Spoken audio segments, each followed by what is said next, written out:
各位听众，大家好，我们今天晚上的那个讲座就现在开始，非常感谢大家的参与。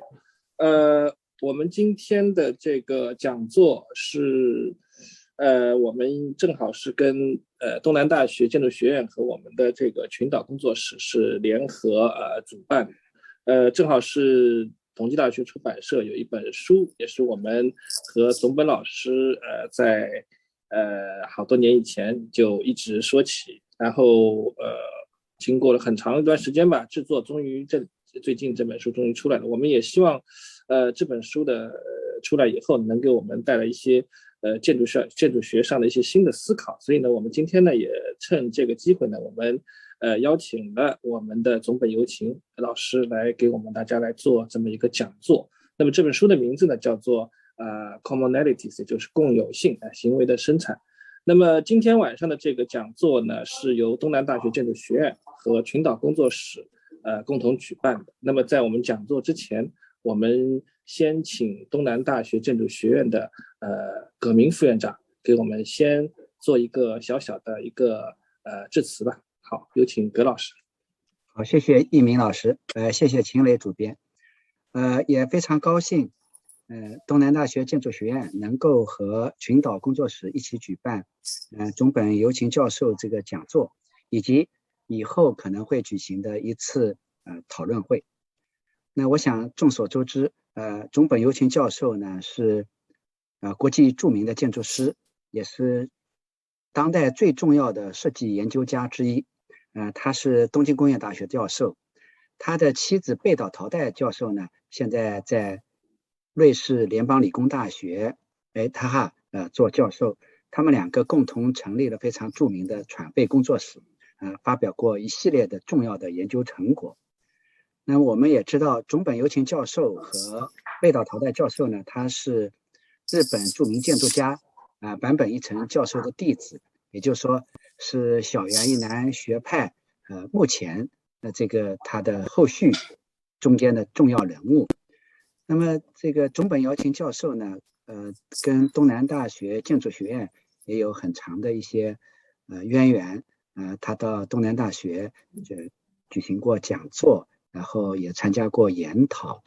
那我们知道总本由晴教授他在设计之外有一系列的研究，包括东京塑造，包括窗，包括行为学等等的研究。那么这一次他的这本著作《共有性》呢，我们都期待已久。那么具体呢，我想因为郭一鸣老师参与了翻译，那对这本书更有发言权。我想现在呢，就是我想再次感谢总本由晴教授的演讲，也谢谢郭老师的主持。Thank you。OK， 那我们闲话少说，我们就开始我们的讲座。Professor Tsukamoto, shall we start? Yes. Okay. Okay. So, good evening. Thank you for having this opportunity to speak about commonalities. And I'm very glad to know that commonality is now translated in Chinese and available for Chinese readers.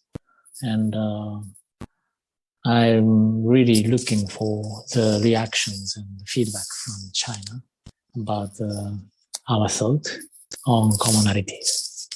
And so I like to share my screen. Today I like to talk about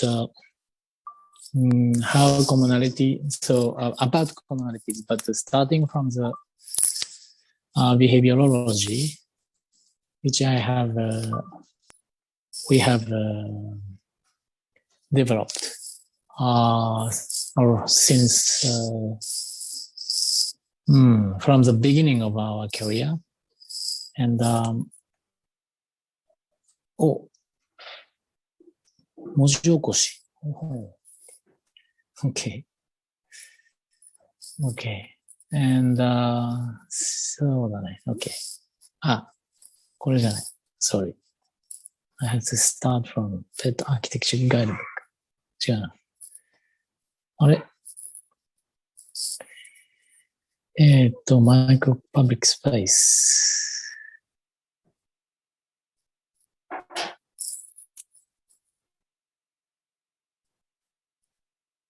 Can you see the screen? Yes.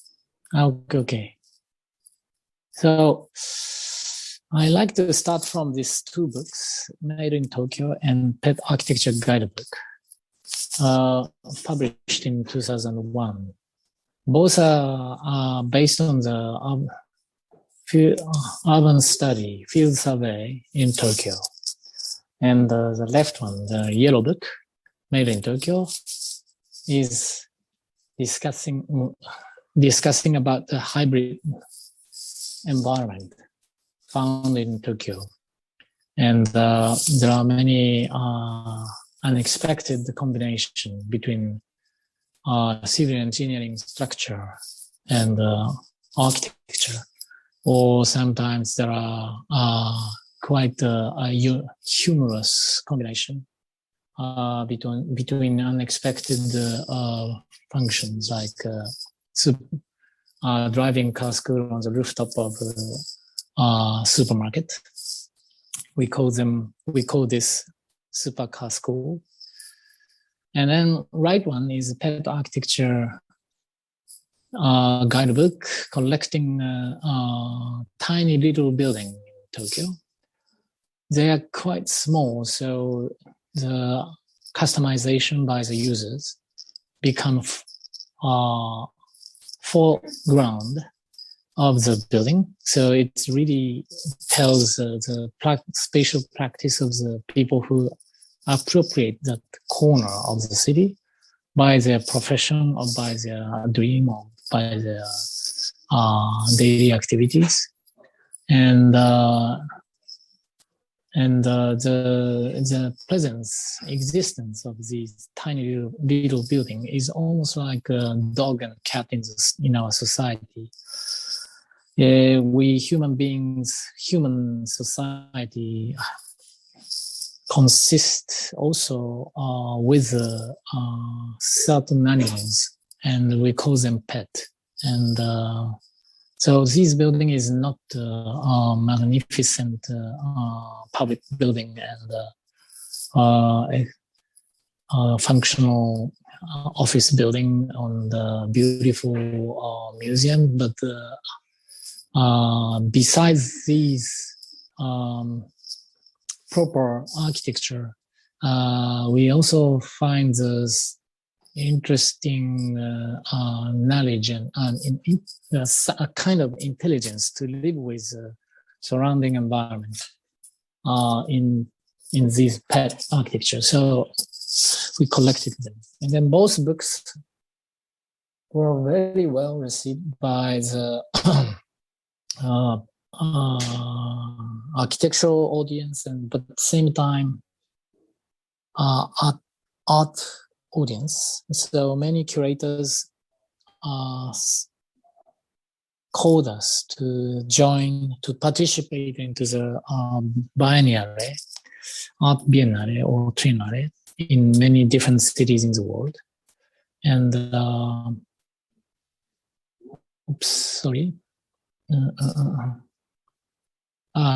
first one was Mangapod, which was in Gwangju. And then left side, this is Aoyama Real Estate Company in Aoyama Street, and which is an extremely narrow and deep building. And curator of Gwangju Biennale asked us to design pet architecture in the extremely large exhibition space for Biennale. And we proposed this Mangapod as a rest space for audience, for the visitors, and to concentrate on reading manga comics, weekly journal of manga. And this is the first project we call micro public space, and then and then in the next project, sorry, I have to skip. Yeah, and the next project is in Shanghai, 2001, for Shanghai Biennale, furniture cycle. And we visited Shanghai and then see so many bikes and furniture in the streets. And it's a very nice moment to visit Shanghai because never happening in the Pudong area. It's still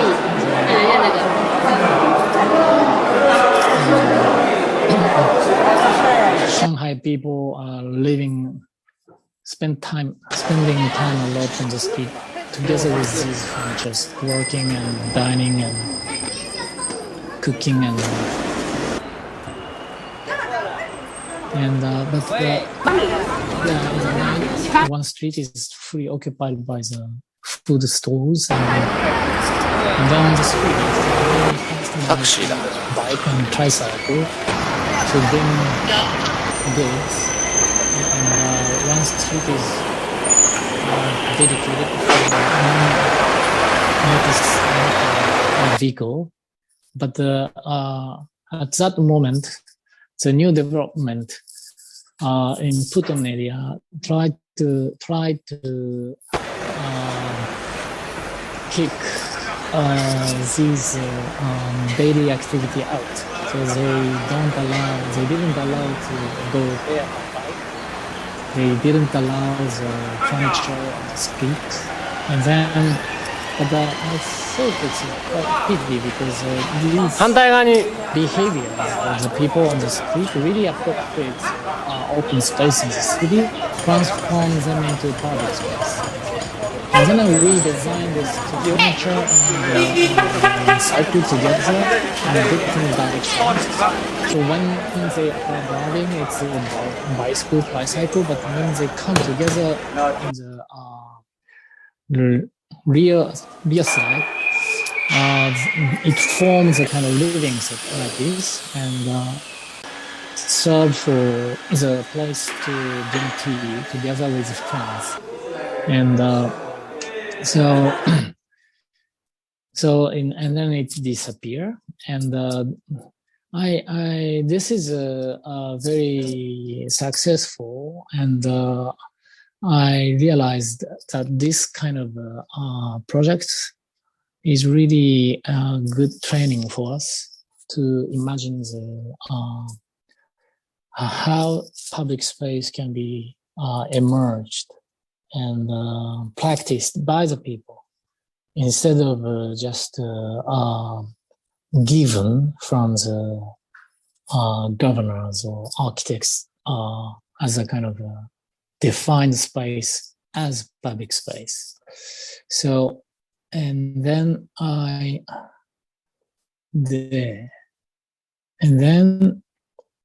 commonalities じゃなくて次は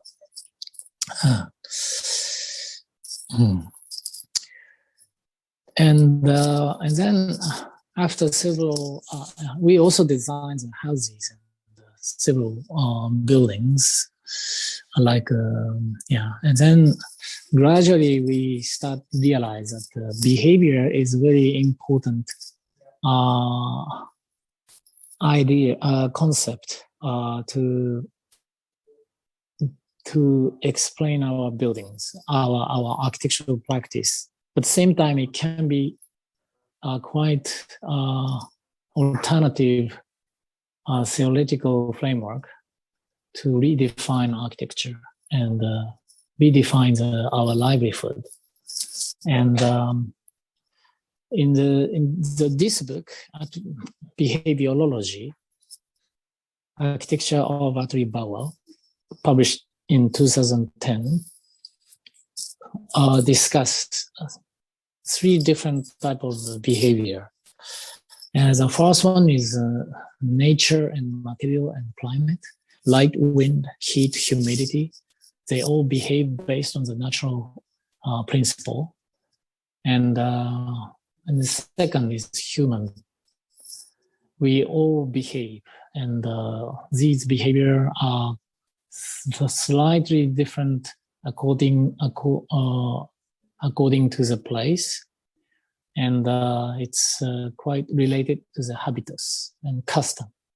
And we human beings learn behaviors on growing and to become adult, and then this we internalize the certain canons based on what you can do, what you shouldn't do, what you should do in these circumstances and in this context, etc. And then this behavior is so in that sense, behavior is already embedded in each individuals, and it's shared among people, and it forms social canons and also bonds between people. And so if circumstances are set, the people start behave in natural manner. The third one is building, and building also behaves, but it sounds strange, but if you take 50 years long time scale, 100 years long time scale, and then you can observe the constant transformation of the buildings in the place, and at the same time, and or if you go to foreign country, and then you enter into the streetscape produced by the repetition of the buildings, and then these buildings are quite different from your hometown's building. Like so, Parisian streetscape is different from Tokyo's streetscape, and but there are these buildings in each city have similarities with subtle differences between them, and this repetitive aspect, which is inherited from the past, and repeated and reinterpreted again in more contemporary context. I think this typological this is basically called typology and genealogy of types, and these typology can be also considered, can be understood as behavior of the building in different places. And architecture design is very powerful because we can synchronize, we can integrate, we can make these three different type of behavior work together to bring us a more delightful moment and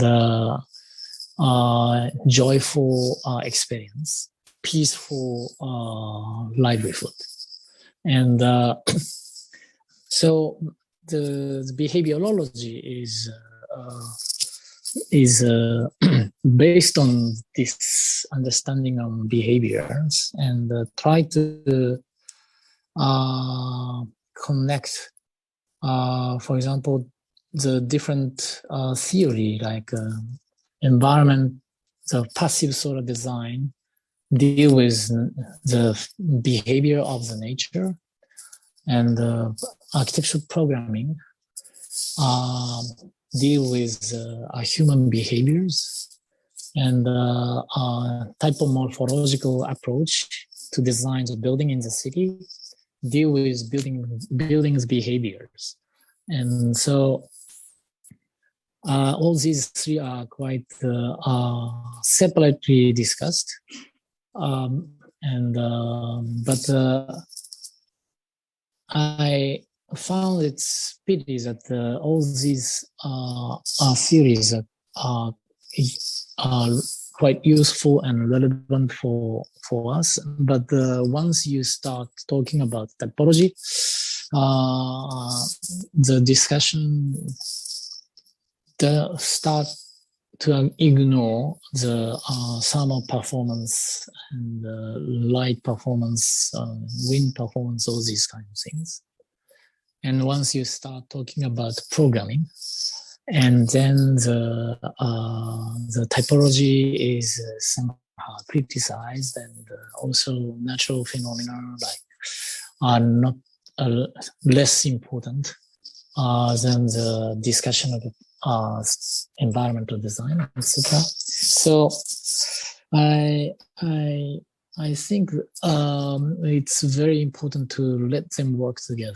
And another aspect of the behaviorology is it's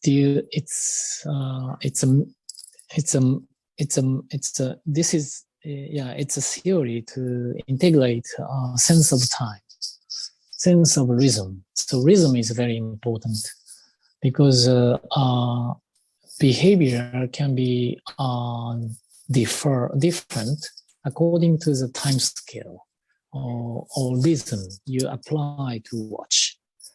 And there is in terms of human behavior, we can observe certain behavior immediately in 1 hour or repeated in other repetition, but the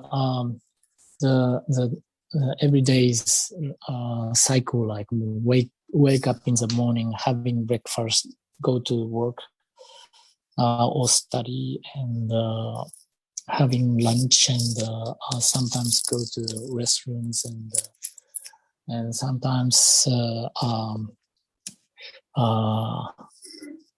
fell asleep on the desk, and then becomes a little bit tired, and then go back to home and have suppers or dinners, and then taking baths and go to bed and wake up morning again. So this is a daily rhythm of our behavior. And from this distance, from this resolution, we behave almost same.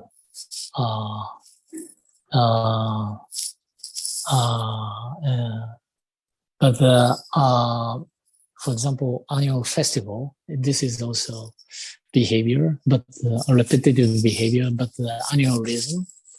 And so, as I explained already, building behaviors needs longer time scale, means longer rhythm to repeat or to regenerate.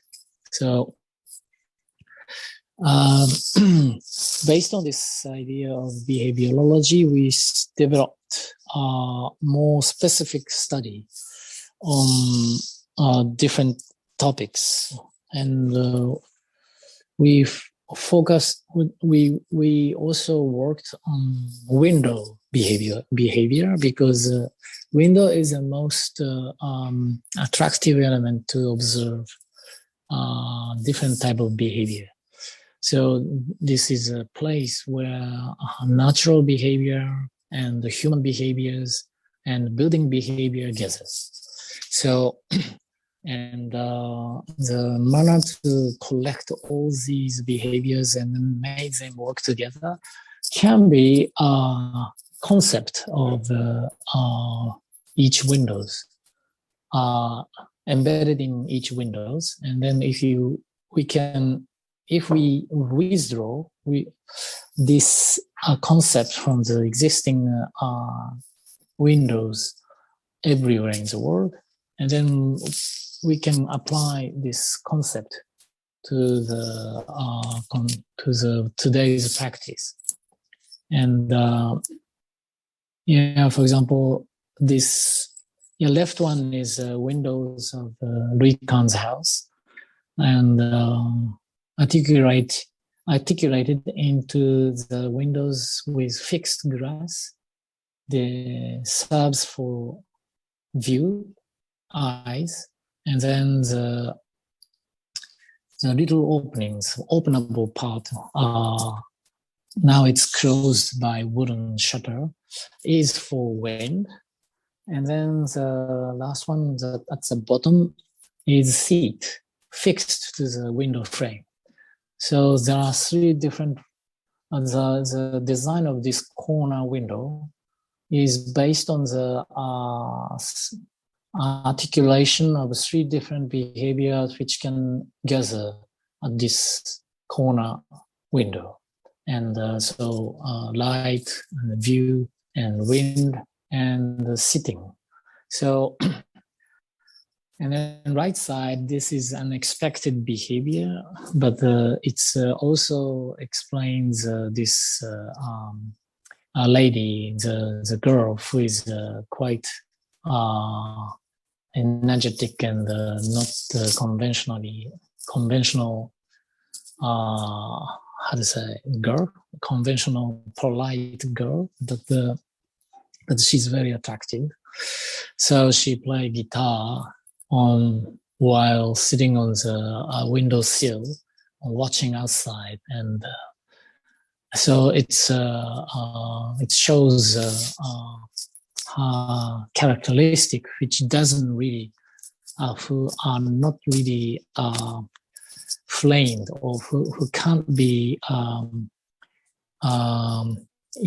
who can't be captured by the existing framework of the society. So she's trying to go out from the conventional frame of what is girl, what is woman, and so it's a My Fair Lady from the film of My Fair. It covers so many interesting windows, which tells the life of the people there, but same time the climate there, and also history.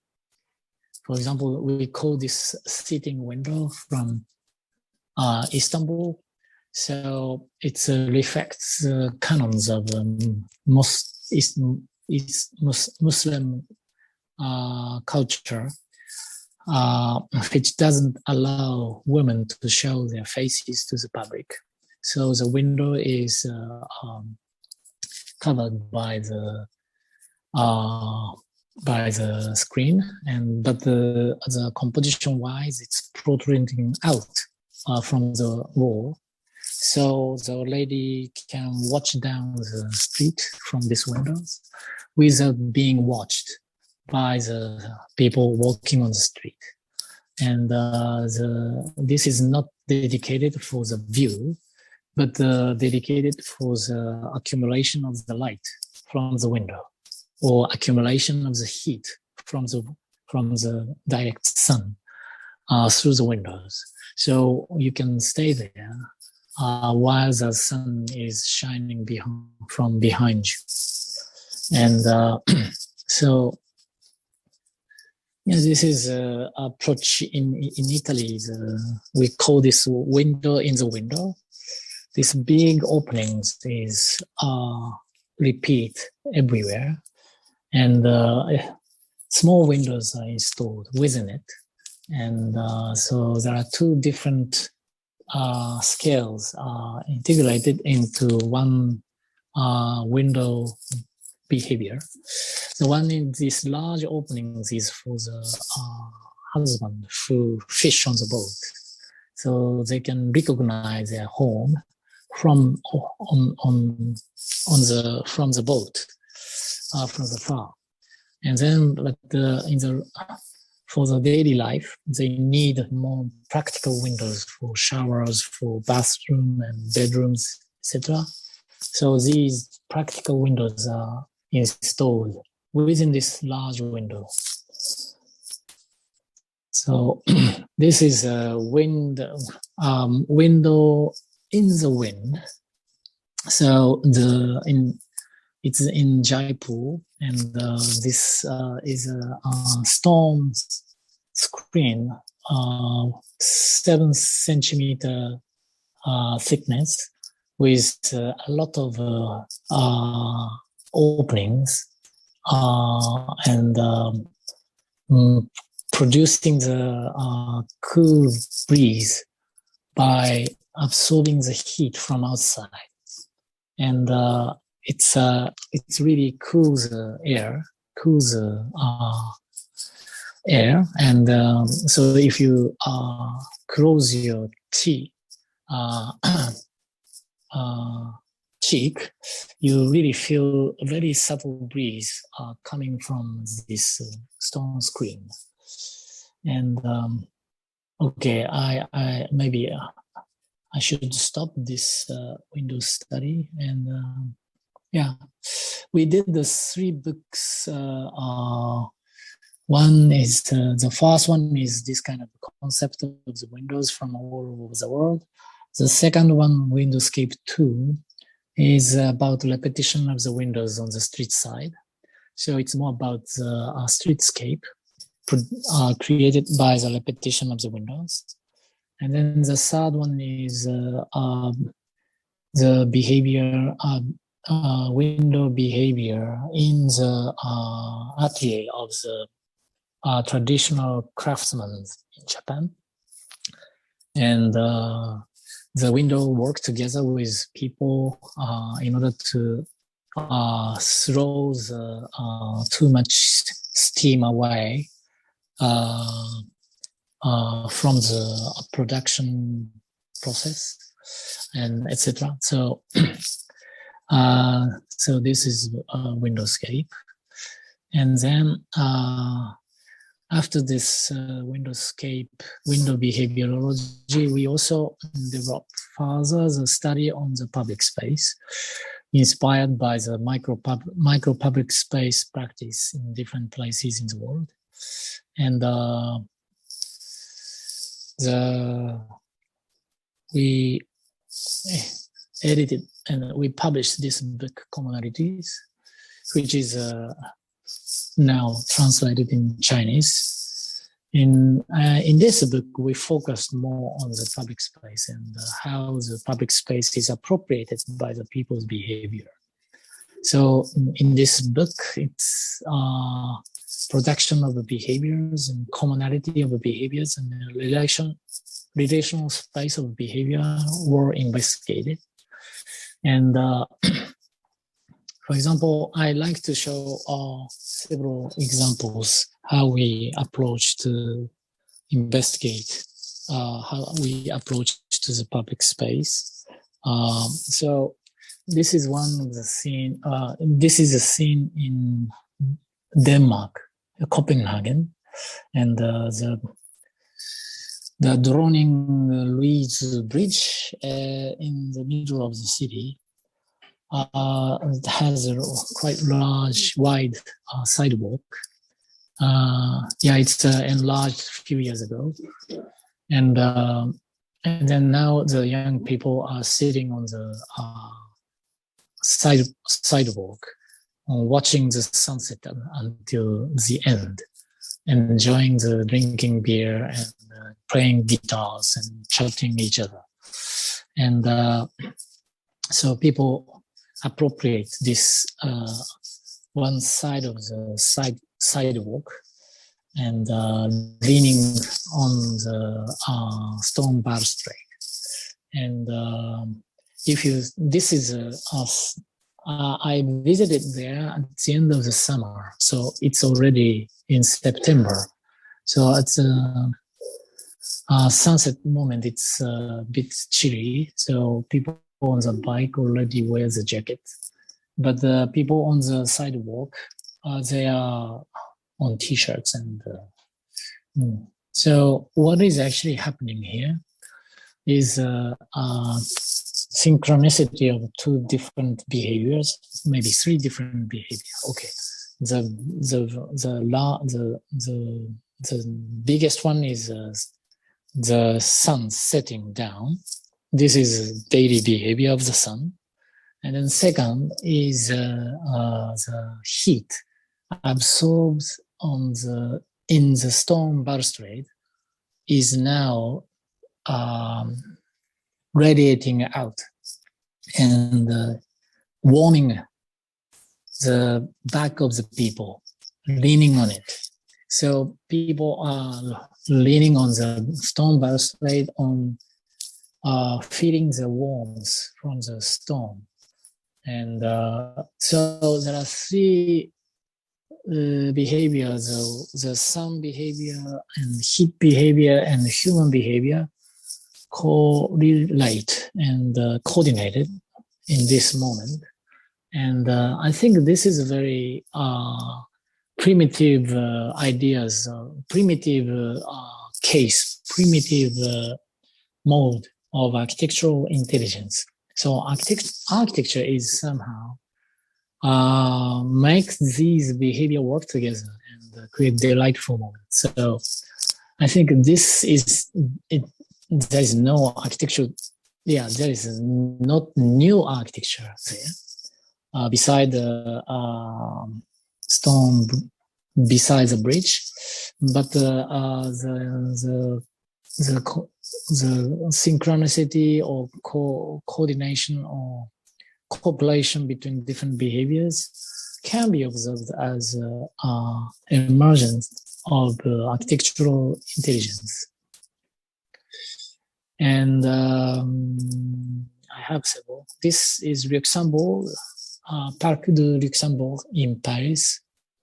There is a chair everywhere made of metal and painted in same dark green.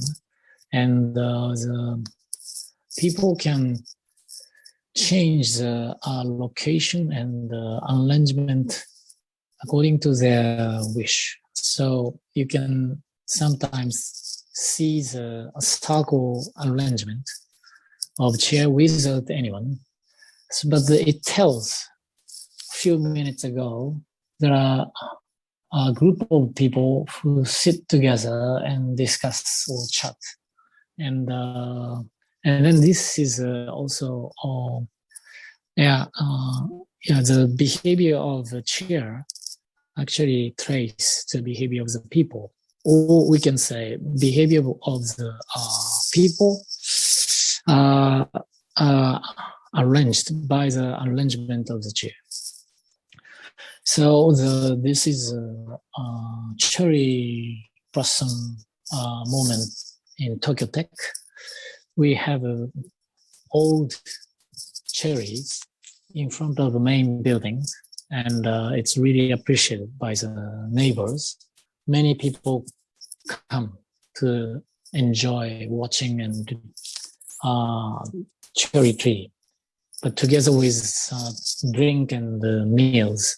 So they sit down on the floor and drink and eat together and celebrate the arrival of spring.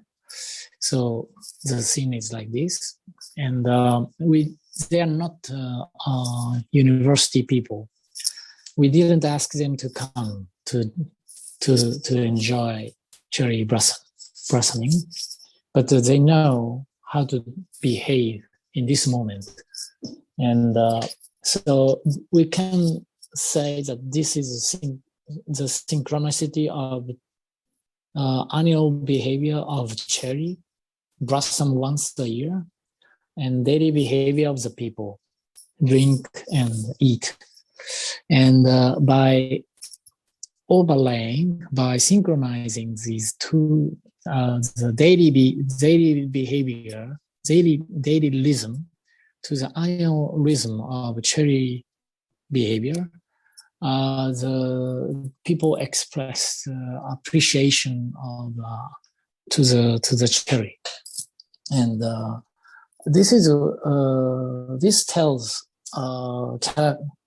quite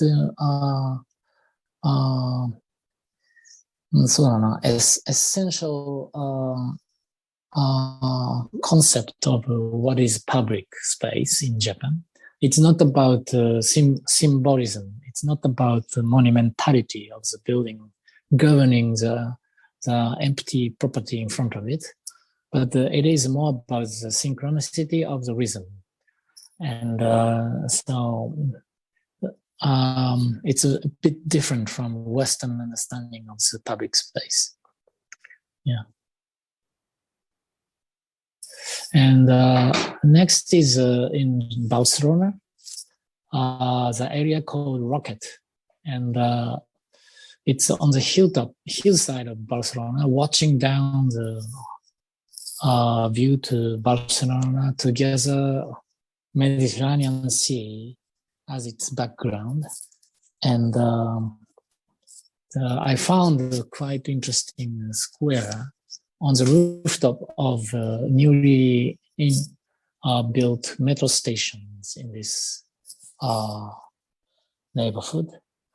Actually, what I have, the first time I visited there, I found it reminds me Andalusian village on the hill. Andalusia is a southern part of Spain, and the cities of the famous beautiful villages on the mountain, on the hill, they are all in white, painted by plaster, and very organically they grasp the topography, and then it becomes really part of the geographical and the topographical scenery, and then but it was correct, because my impression was correct, because area used to be informal settlement built by the migrants from Andalusia to work on construction site in 1920s. And I heard from the Barcelona friends that these migrant workers from Andalusia brought bricks in their pockets every day. And so basically 1 or 2 bricks every day from the site in the city, and then bring them back to this hilly neighborhood, and then in the weekend they built their houses little by little. So the method-wise and the sense aesthetic-wise and the typology-wise, it's really rooted to the Andalusian village. And but recently it's well consolidated into Barcelona, and the city built this kind of public elevator and metro station, and then this rooftop appears. And but there is a quite interesting contrast between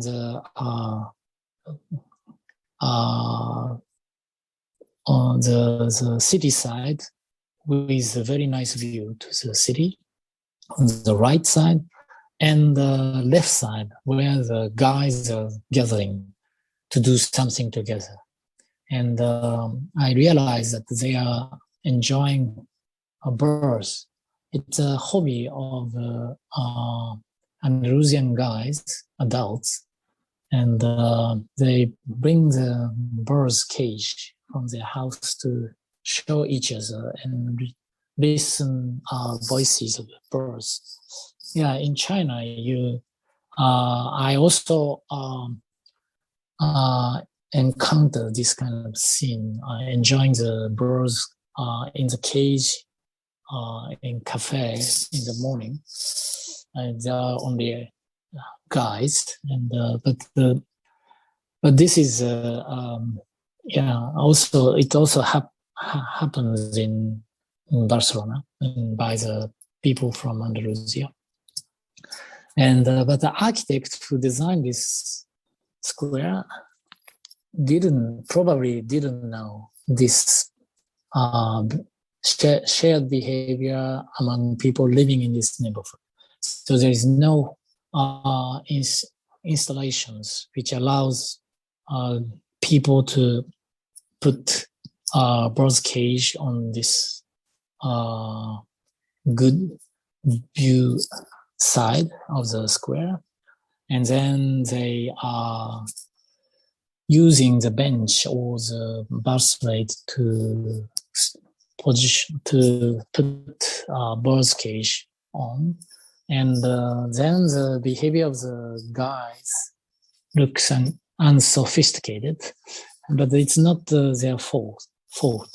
But it's I think it's a mistake of architects who miss opportunity to integrate this behavior into the design of the square. So yeah, we are quite responsible in that sense to design the public space, and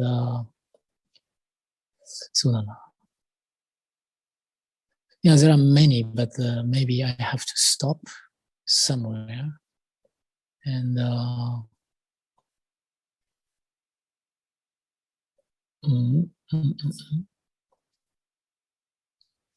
yes.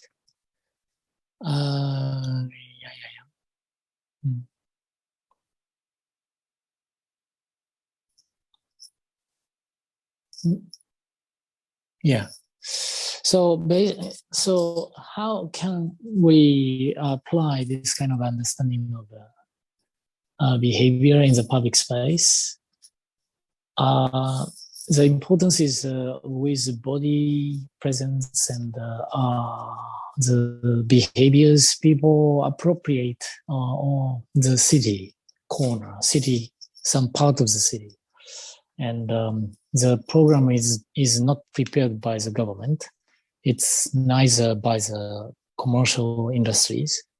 It is emerged quite spontaneously from the people's from the people, and I'm very interested in this kind of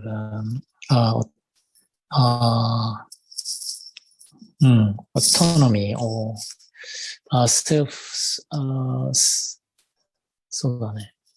independence of the people from the system. And of course they belongs to certain cultural sphere and shares social canons, and but these canons is not forced from outside, but it's already embedded in their bodies and mind, and so it's owned by people. So I really like to withdraw these behavior which already own or embedded in each individuals, and to create a kind of shareable moment in the city, which can be called public space. Canal Swimmers Club was built in Bruges in 2015 under the framework of the Bruges Triennale. And Bruges is a quite old city. It's an international port from 13th century. And also it is in the inland city, but they developed this inland city as an international port by utilizing the disaster brought by tsunami from Atlantic Sea. So the river connecting these canals surrounding Bruges and the sea was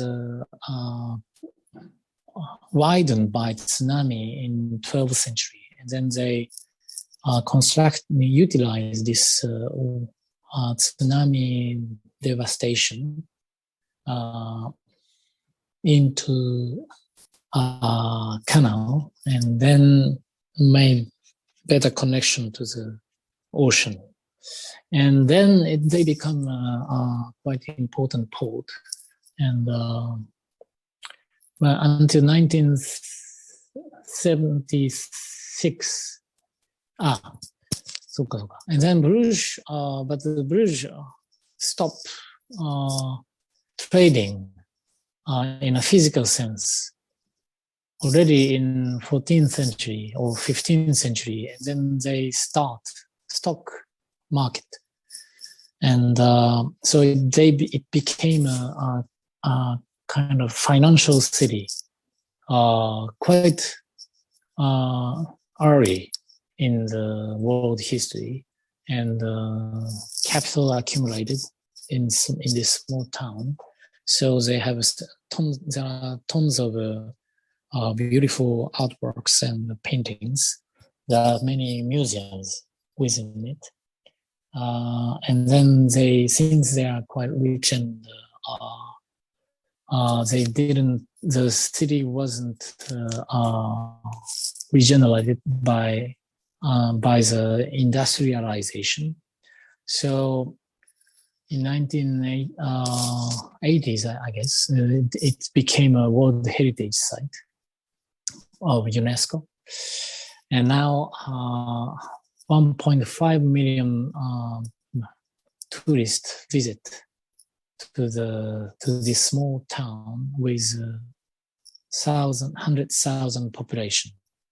And then most of the public space is occupied by tourists nowadays.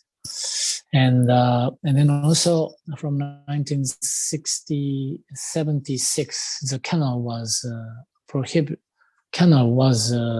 closed for public access, and city prohibited to swim because the water quality was very bad. It's a very polluted.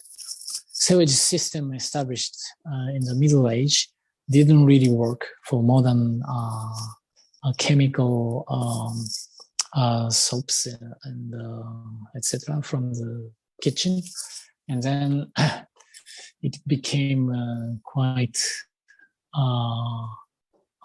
stinky and dirty. So for 40 years, swimming was prohibited in this canal.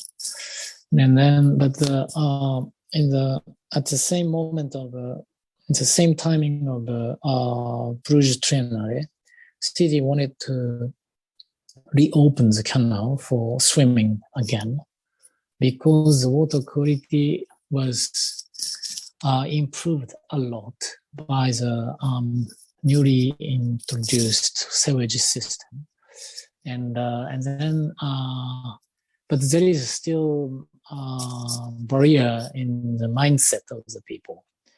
So we need some sort of a device to lower this barrier and let them access to the water. So nowadays, before this project, the canal was utilized only for the tourist boat, and the site was covered by platanus tree, which was hanging over the canal, and then we couldn't touch this tree because it's also protected. And then the quay made of stone, constructed by stone, is also protected. So, and then also this small flower sprouting from the stone wall was also protected, because this is an indigenous plant from South America, and it's evidence that Bruges used to be international port. So, and then we try to find a solution to make hobbling structure on the water, and we found this pontoon, which is utilized for the military purpose nowadays, and then we design also the shade on top of it to give shadow. And then, so this is a model connecting two sides of the bridge. And then this is a view on May 20, the opening day of Biennale. But the temperature-wise, it's quite cold day, like 11 degree. It's not the temperature to swim. But since our project is about swimming, so the next day we try to swim together with local architects. But in June it was very hot, so high school kids start swimming in this place. This is my colleague in Bruges. So we jump into the water. Oops. Hi. Yeah, what I observed in this place, in this Canal Swimmers Club, was old man, the grandfather, taught swimming to the grandson and daughter. So it's two different generation enjoy swimming, teaching and learning.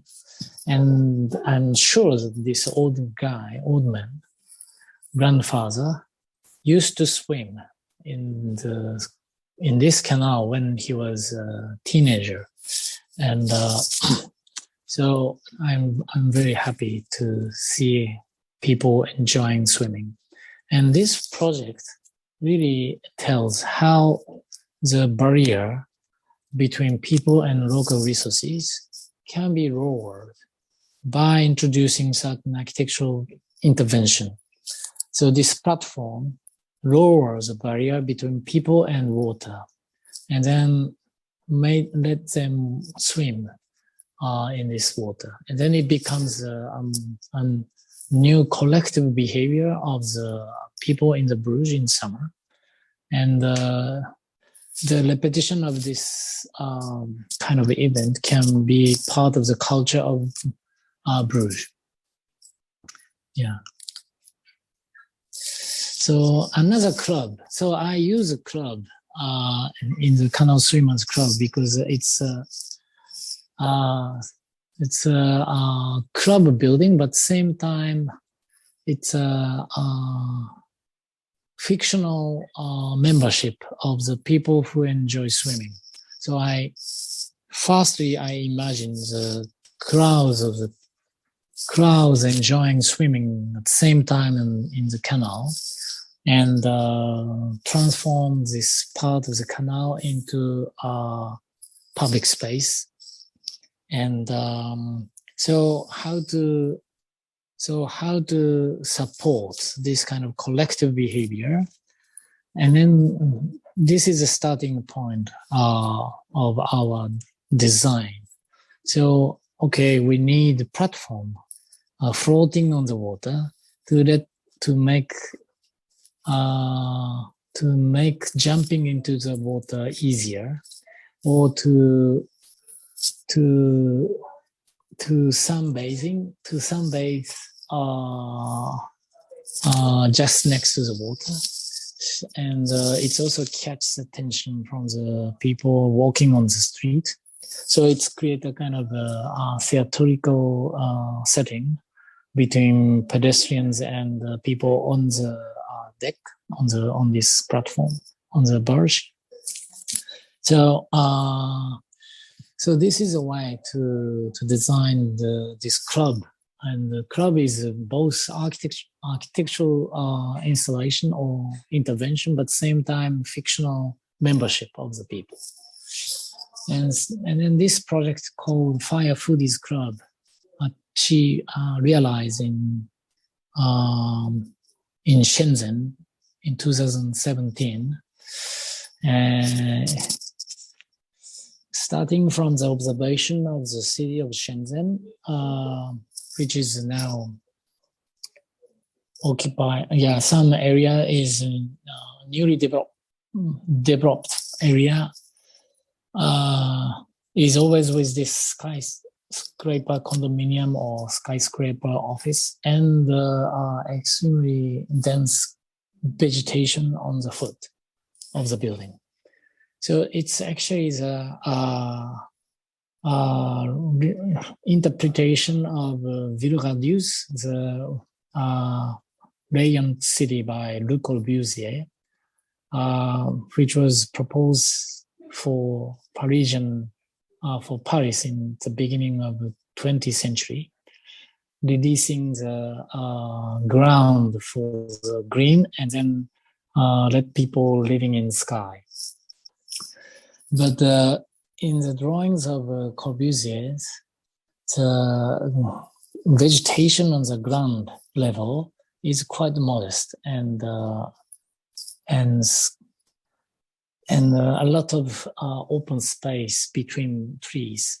But in Shenzhen, since it's subtropical climate, the tree grows quite fast and largely.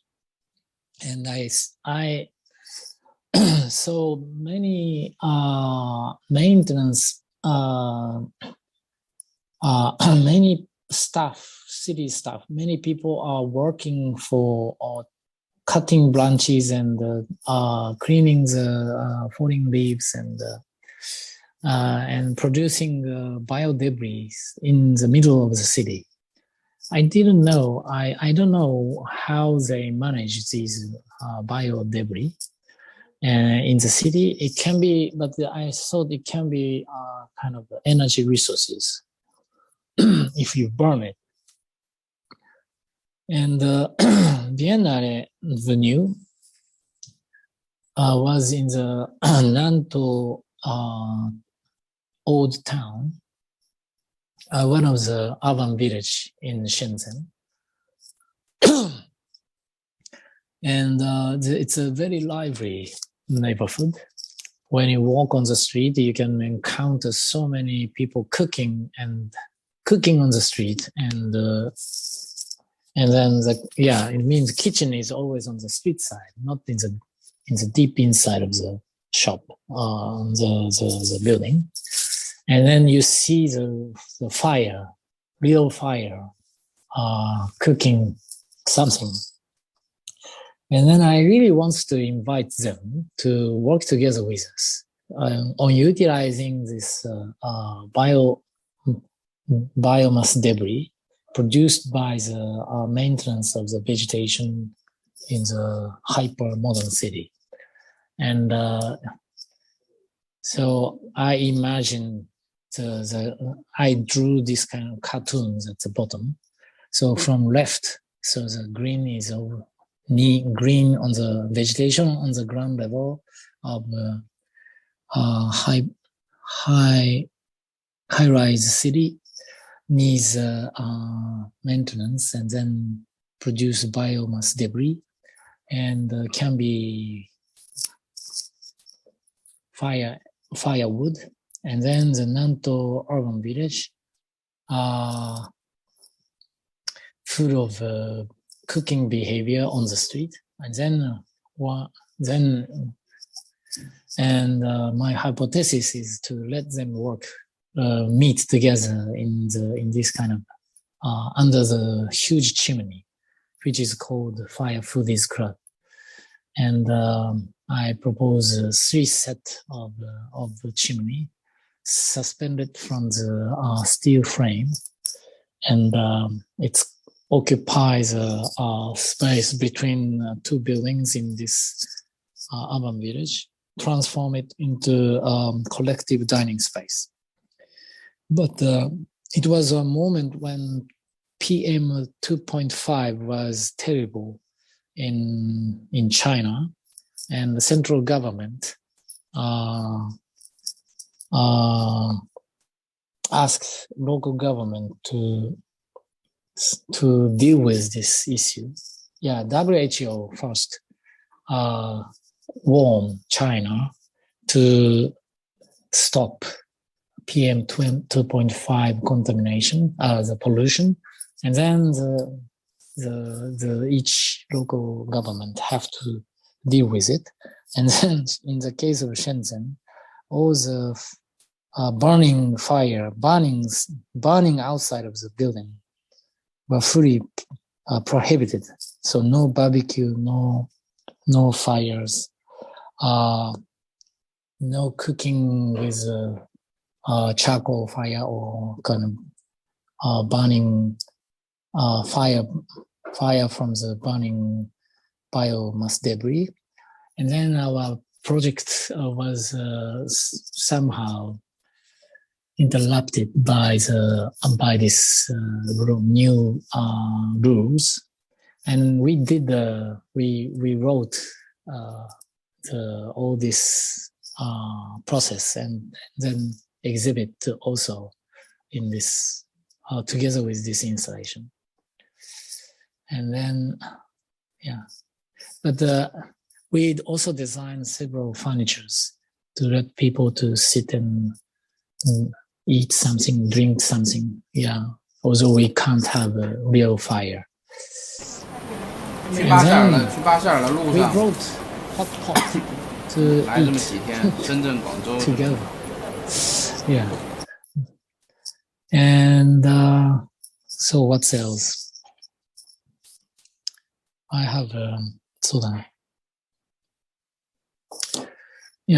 this type of the cities of micro public space and this the appropriation of a public space by the behavior developed further into the project like BMW Guggenheim Lab. So Guggenheim asked us to design the traveling structure in different places in the world to host the people and events discussing about urban issues in each city. And it's a kind of a toolbox traveling around the world. And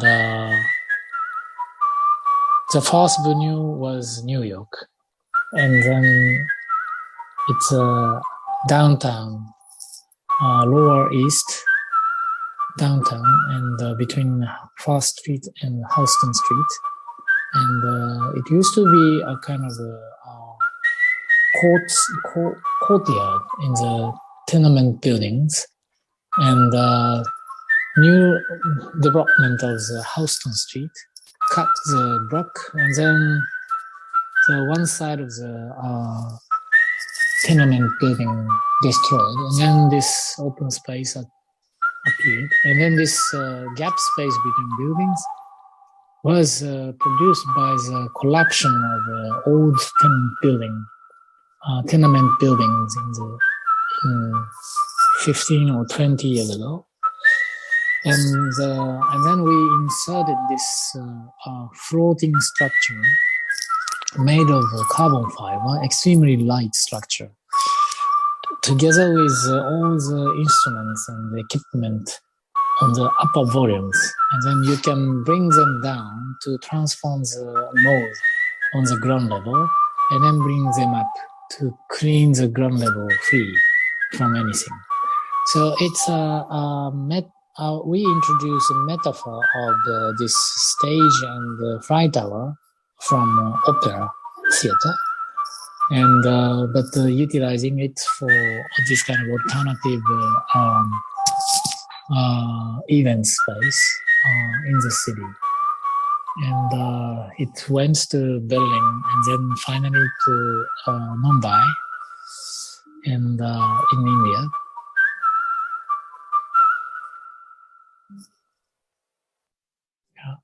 So, yes, we have to skip. Oops, it's heavy.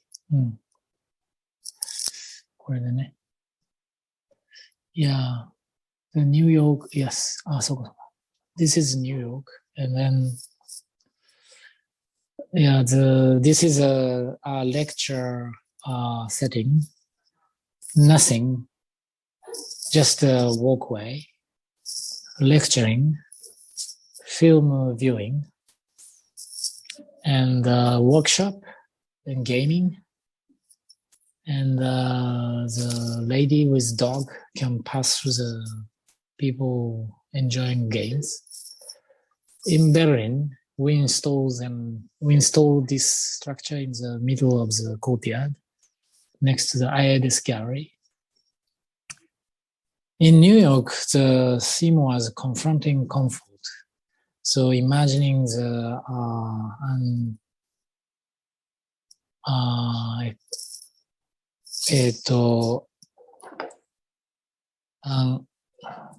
imagining the externalized network behind your comfort.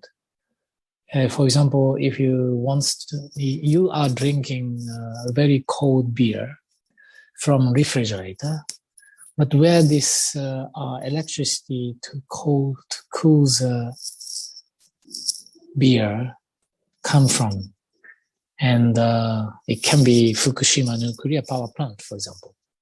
And then after the 2011 big tsunami, the area was really suffering with this explosion. So our comfort can be someone's uncomfort. And this is a theme of New York, confronting comfort. And in Berlin, the theme was how make can change city. Make means doing by yourself, by your hands. So if you have skills to repair everything, repair your daily objects or home appliance, computers, you don't need to buy more. But nowadays, all these products provided from industry, designed together with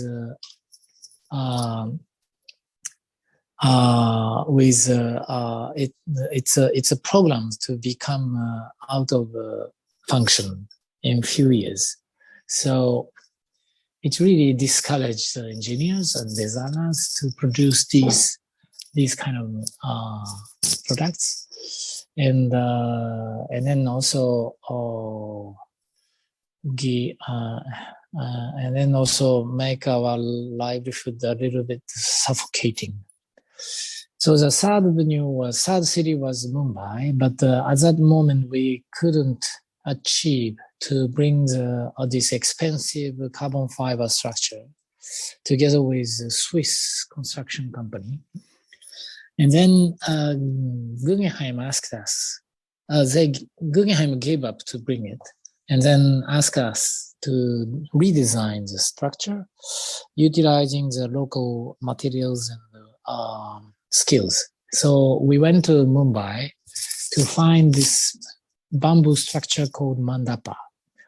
It's a temporary structure, but for celebration of wedding and festivals. And they are not independent structure. They are always leaning towards existing trees and fence, and so they are kind of a parasite to the fixed structure in the city. But in the case of our structure, the location was the backyard of the National Museum, where every single trees are listed, and the structure should be standalone and standing alone. And then so we tested so many joints with bamboos, and then this is a structure halfly prefabricated in the factory. So the construction is without machine; it's all by hands. So it's very silent, and it happens also on site, and very silently. Everything goes on.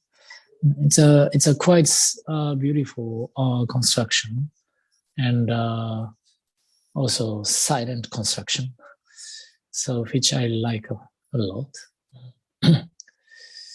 And Yeah. So the night, the volume start to be more visible. Okay, but in this case, we also designed the traveling structure for the poor neighborhood, because the economical segregation is very harsh in India, in Mumbai.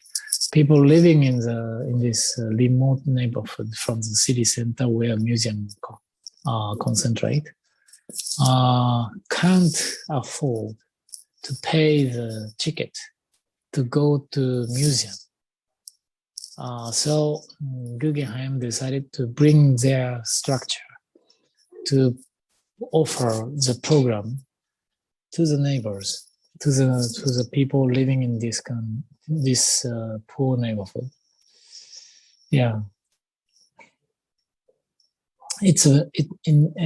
I couldn't visit the moment when this traveling structure host kids and women and of the neighborhood and to discuss about their livelihood, etc. But I think it's a very good program. So I think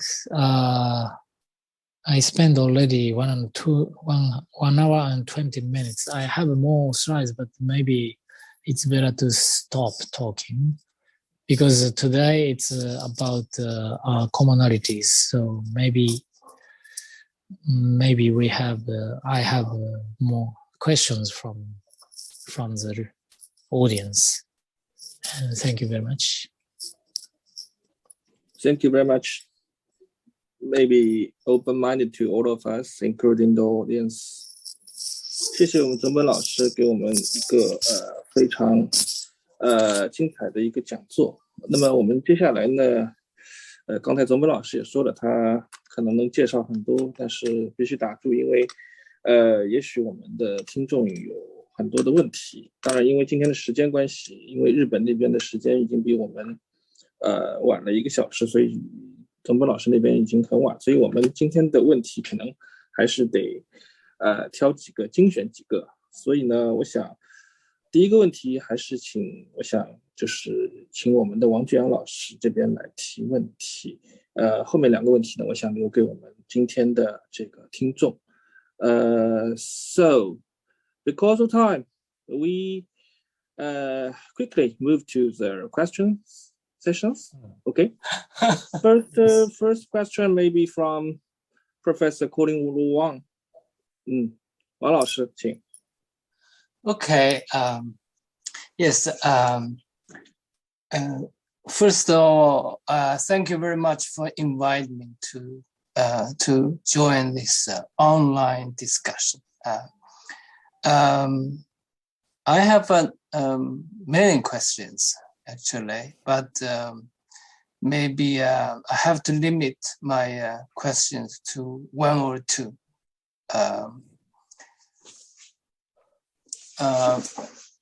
From the lecture, I see a kind of continuity and new concern in comparison to your early work ever since made in Tokyo. Continuity in the sense that you are committed to accommodate or accept the present state of things while looking for the justifications for their existence.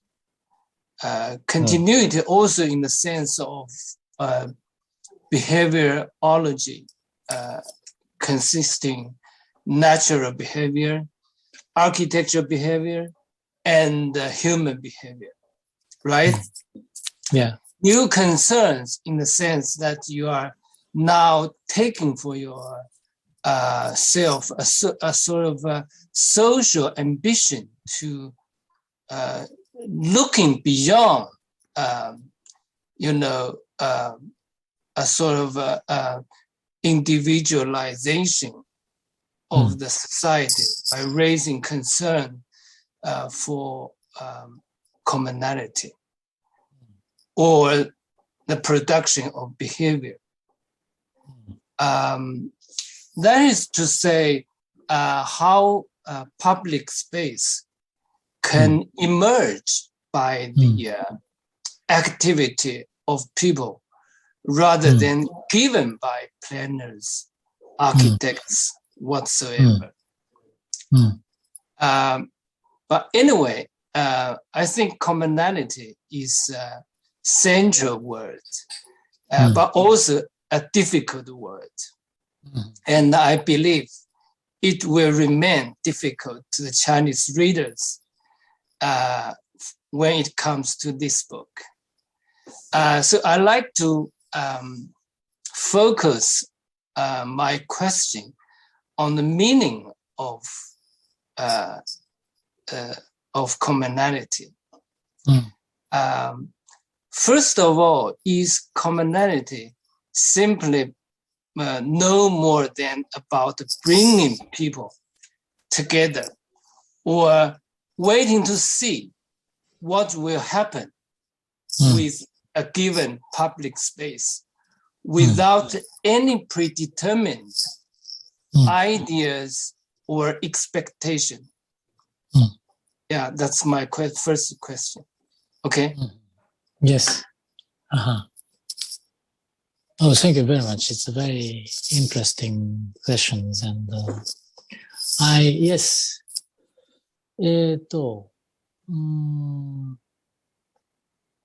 I don't. Yes, every time it's a kind of we don't know whether people actually behave as we imagine.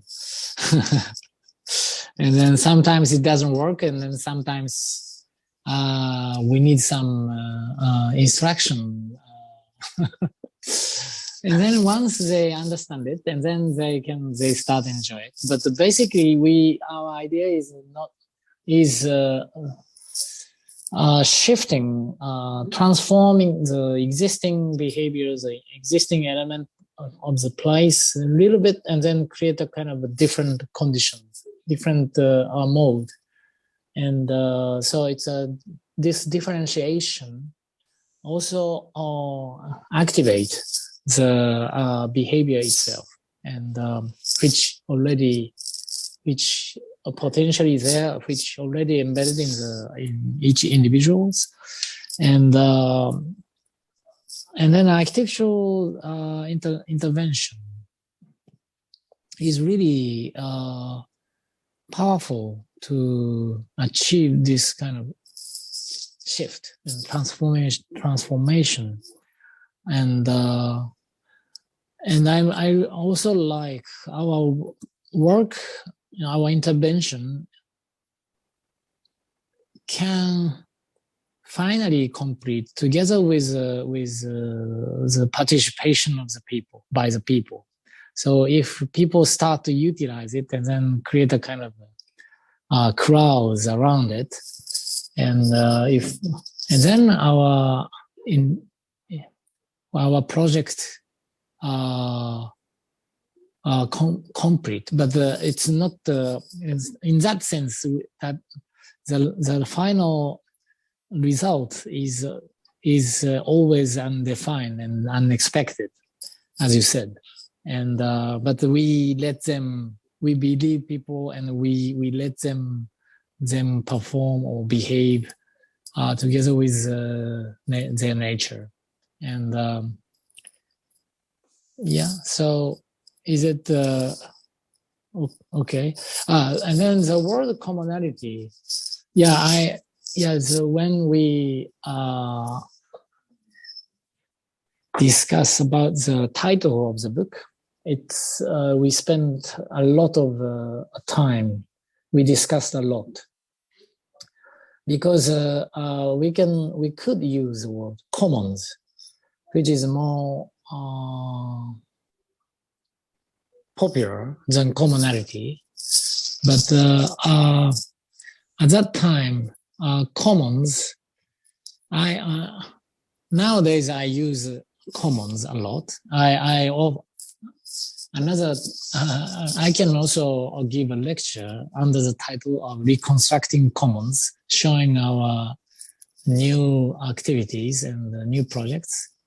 But until that moment, in 2015, I wasn't ready to show my ideas with this our project with the idea of reconstructing commons.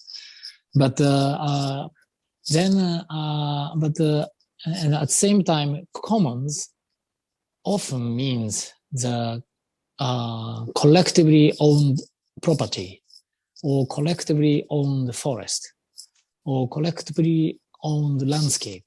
So it's always strongly related to the land. So I wanted to avoid this misunderstanding of what we are discussing in this book, which is more addressing to the more phenomenal or ephemeral issues like behaviors. And so since why I use the word commonalities rather than commons. Okay. Yes, I understand perfectly that the intention that you use the word in commonality, because quite often you're talking about the public space and collectivity that happens in that kind of a public space. But my question is that you shifting a lot while you talking about public space as such, and also your work as an architect, and how you connect all these two kind of categories together under the concept of commonality. So my understanding is that maybe commonality means observing people's lives on one hand, and stimulating or supporting people's life through sort of architecture intervention, like your project in Bourget, or your project in Shenzhen Biennale. That is, you find a sort of way of life of the people, and then you amplify that kind of way of work, way of life through architecture works. Yeah, is that correct? Yes. It's we try to. Yeah, we every time by visiting the place, we observe how people spend time together, and in which kind of place people feel happy and delightful. And so I really like to see people enjoying the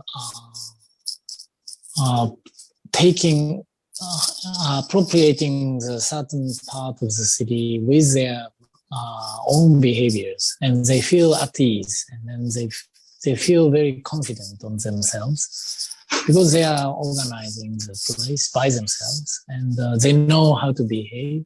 And so this is a really very strongly related to the happiness of the people. And so if and then I really our intention is to amplify this happiness and delightful moment through architectural intervention.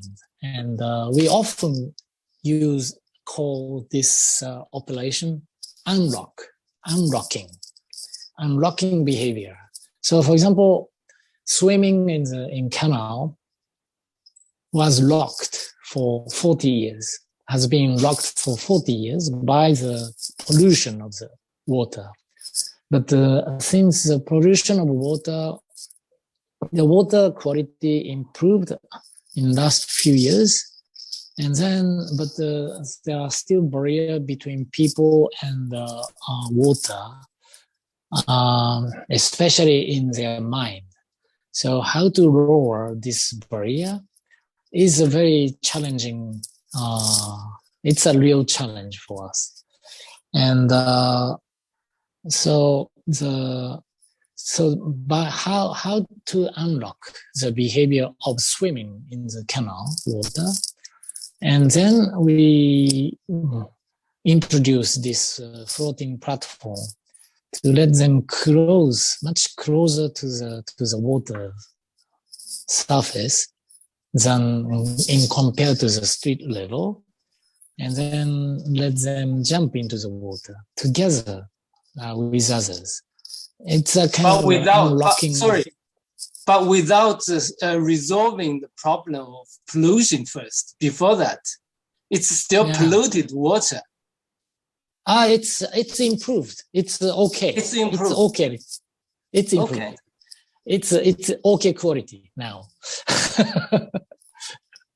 So it's also the intention of Bruges City to announce this improvement of the water quality to the public. And then it's possible just announcing by TV, by news, by letters, but the best way is to let people jump into the water. So unlocking behavior is, I think, we recently had a design studio together with master students in Tokyo Tech, and we observe the city, the one neighborhood in Tokyo, and then find the locked behavior. So, and then we try to how to unlock this behavior, which is a barrier, which limits the behavior of the people. Although they have a dream, or they have a wish to do something in certain manner, but society doesn't allow it. So how to unlock this barrier or limitation? And this is a discussion. And architecture can really serve for this, because architecture really serves locking behavior of the people. So once we can reverse this locking operation of the people's behavior in different direction for unlocking, releasing it. Yeah. Okay. Mr. Guo Yiming, how many minutes I've got for more questions? Or okay for you. Okay, I think it's no problem. All right. Please go ahead. Yes, I'm enjoying. Yes. If I may, yes.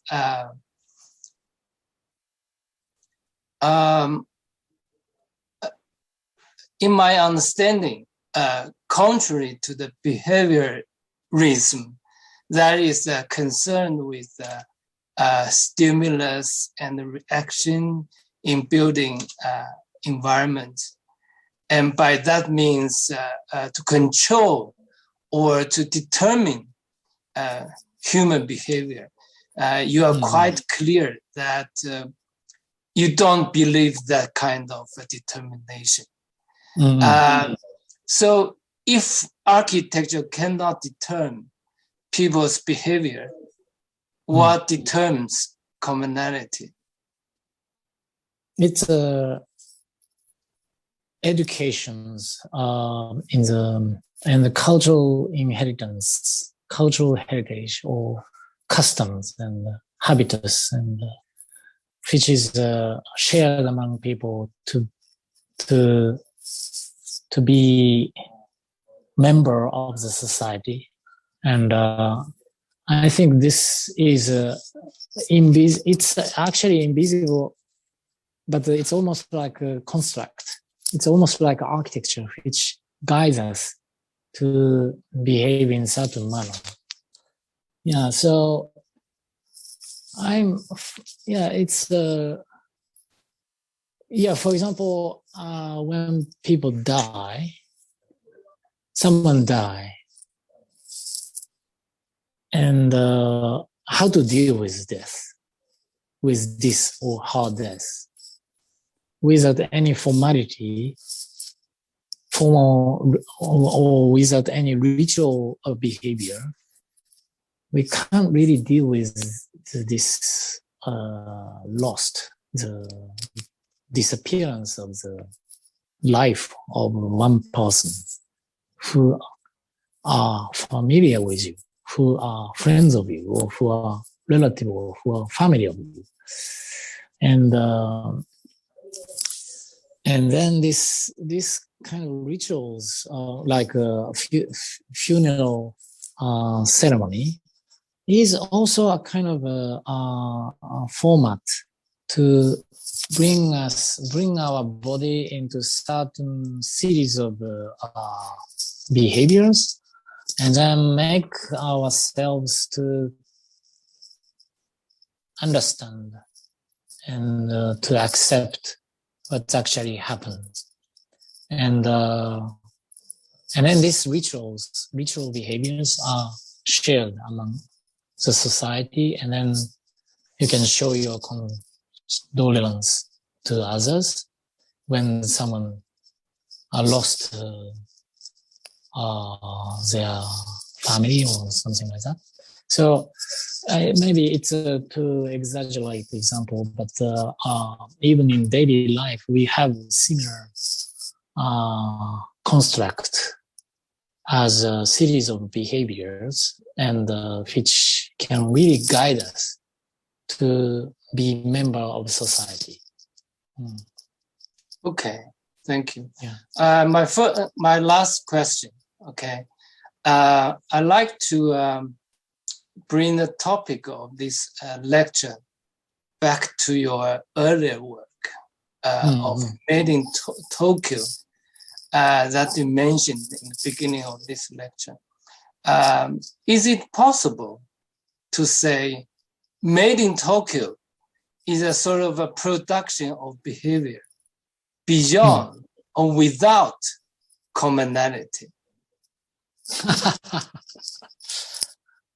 Yeah. But I think there is it's a production together, based on the commonalities among people's Tokyo people's manner to deal with built environment. So the one very important discovery, findings from Made in Tokyo was these samples, these examples shows the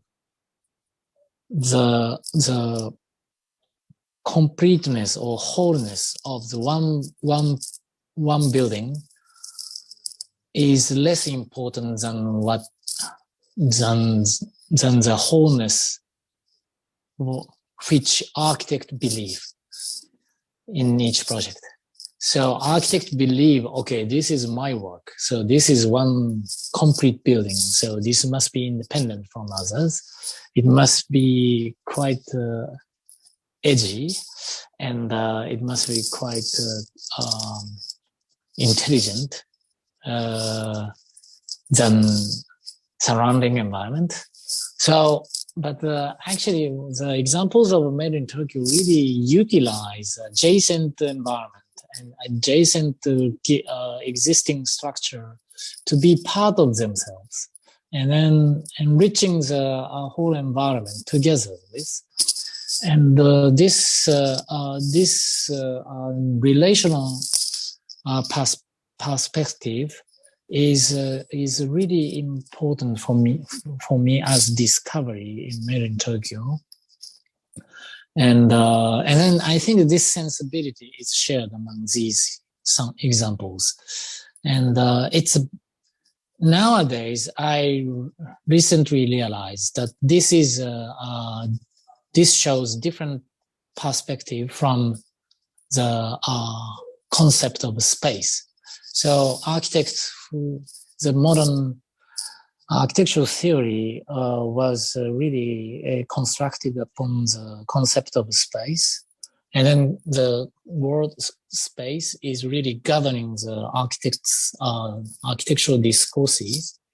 But when you try to grasp this space in the discussion of one building, you have to limit the outlines of your building or of the project. So space needs these outlines to be closed and to be complete, and then this sometimes externalize the important network between things, and then can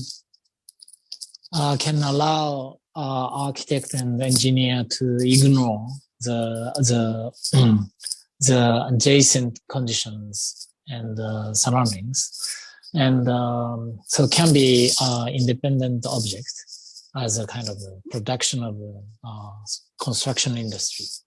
But in the case of Made in Tokyo, these buildings shows how this kind of spatial perspective expired in the Tokyo environment, and then shows another perspective to work together with surroundings and the environment, and based on the relations rather than the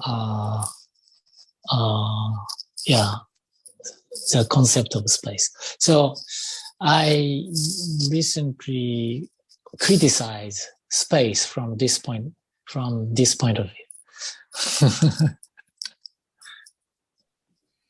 Okay, I could ask more questions, but I'd like to give time to other listeners. So okay, yeah, that's the Thank end. you very much. Okay, Thank you very much. Yeah. For Professor Wang's questions. And because of the time, I just selected two typical questions from the audience. One, actually, there are so many questions, but I just selected two of this. One is the first question is the behaviorology theory suitable for the design of large scale buildings? This is the first question. And the second question is, what's the difference between behaviorology and the environment behavior theory popular in 1970s? Okay.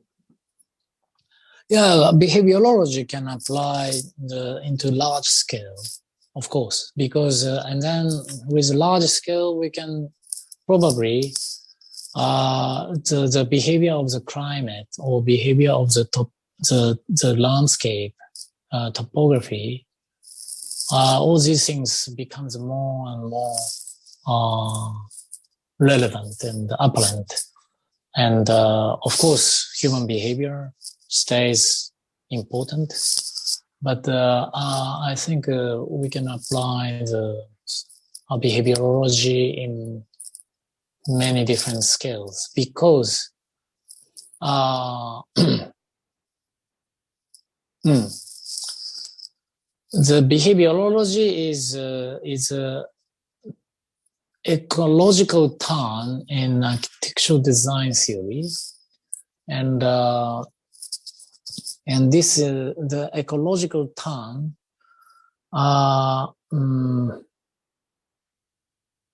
introduce the non-scalability and but same time scalability. Basically it's based on the ecological aspect between the relationship between elements, different agent or different elements which behave based on its own nature principles. And then the ecology has certain scale dimension. And then, but this, so it's called non-scalable, and it's not. It's very different from Cartesian grid, with abstract grid, which can grow forever, and infinitive growth is possible. Actually impossible, but theory-wise, it's possible. But if you focus on this relationship between different elements which behave based on its own nature, the set of elements forming ecology doesn't go beyond certain dimension boundary. So it means each dimensions, you can find different elements to behave together. So there are different ecology in different different scales. So even in the large scale, you can find different elements which behave together in a synchronized way. And then architectural design, behaviorology can approach into this relationship and then understand it, and then also intervene it to make them perform better, for example. And it's so this non-scalability is very important in behaviorology also. And but at the same time, since it is focusing on the relationship between elements and behaviors, the size is not it's not so important anymore. So if you if you are working in a spatial perspective, and then as I explained, it's also oblige you to think about outlines. How large is it? How small is it? So in order to define the space, you need to define the outlines anyway. And and then this gives you kind of a sense of comparison between, this is small, this is middle, this is large, this is X large, etc., etc. And then it's reflect economical dimension also.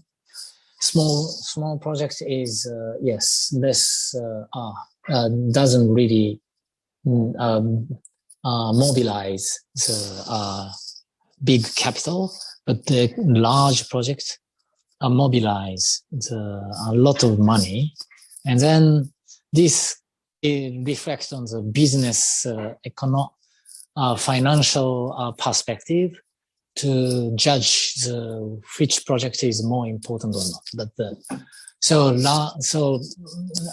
some architects, normally people believe that the large project is more important than small project.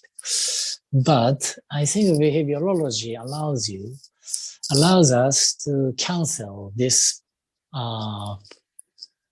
perspective based on the size, And size matters categorization by industries. So you can also cancel the categorization by industry as well. And the second question is about 70s behavior difference between from behaviorology and behaviorism from 1970s. So behaviorism also observes the behavior, but with intention to control them and govern them, as Professor Wong introduced into our conversation. And this is the behaviorology starts from the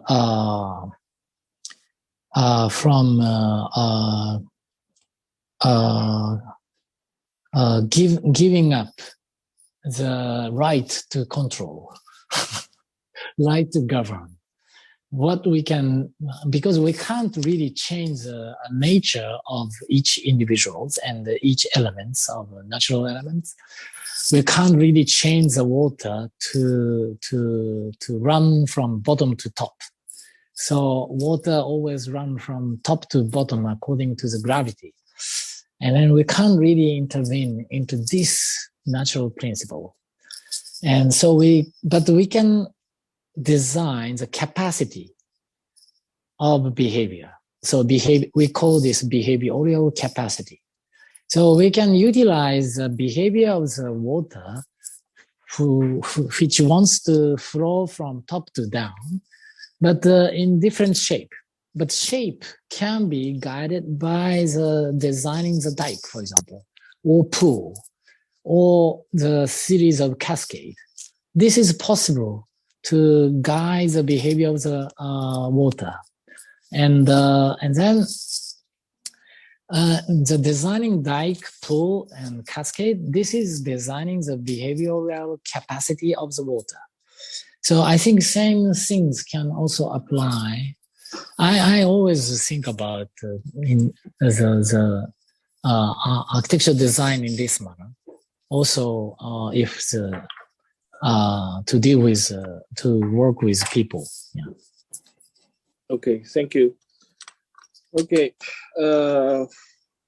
我们今天的那个时间应该已经差不多了。我觉得问题我们有很多的问题，刚才我们的那个葛老师说了，也许我们还有机会，我们今后再开一场，我们可以专门就针对有些问题我们来一起讨论。如果有机会的话，我们还可以再邀请总本老师来一起讨论。Okay, thank you, Professor Tsukamoto. Thank you, Professor Wang Junyang and Professor Geming. And maybe I think we